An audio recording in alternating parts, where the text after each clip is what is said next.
નમસ્કાર ખેડૂત મિત્રો, હું રાજદીપ પરમાર વચન સીડ્સ વતી સર્વે ખેડૂત મિત્રોનું હાર્દિક સ્વાગત કરું છું. આજે આપણે ભુજ તાલુકાના રાયધનપર ગામમાં આવેલા છીએ અને એક પ્રગતિશીલ ખેડૂતને ત્યાં આપણે આવેલા છે, અનુભવી અને પ્રગતિશીલ ખેડૂતને ત્યાં. તો એણે આપણે વચન સીડનો વચન 111 નંબરનો રાયડોનું વાવેતર કરેલું છે.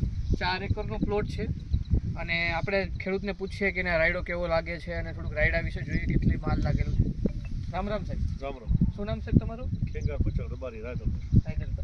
તમે સાહેબ વચન સીડનો વચન 111 નંબરનો રાયડો એવો કેવો લાગે છે તમને? અત્યારે સારો લાગે. બરોબર. અત્યારે વેરાયટી બહુ સારી લાગે, ઉત્પાદન નીકળે ત્યારે વધારે અંદાજ આવે. બરોબર. અત્યારે એમ જોઈએ તો અંદાજ પ્રમાણે એમ લાગે કે બહુ સારો એમ. બરોબર. 3 મહિનામાં 2 થી 3 દિવસ ઓછા થયા હજી. ઓકે. હજી 2 થી 3 પાણી પીશે, 20 દિવસની વાર છે. તો હજી અત્યારે એવું લાગે કે જાડી નમી ગઈ ને 20 દિવસે એવું લાગે કે પટારકો કદાચ થઈ જાય. ઉત્પાદન પછી નીકળે ત્યારે અંદાજ પાકો આવે. હવે આજે 25 જાન્યુઆરી 2024 છે અને આજે આના 3 મહિના પૂરા થઈ ગયા છે અથવા 1-2 દિવસ બાકી છે.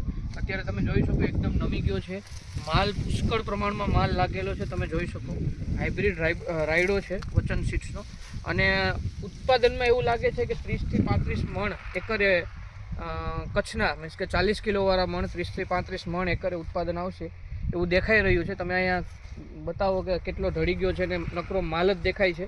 પૂરો માલ ભરાશે એટલે સૂઈ જશે, સૂઈ એકદમ. અને હજી સૂઈ જશે, હજી 2 પાણી બાકી છે. માલ કાચો છે ને આમાં. હા, તો સર્વે ખેડૂત મિત્રોને જણાવવાનું કે વચન સીડ્સના રાયડાનું વાવેતર કરો. થેન્ક યુ, ધન્યવાદ.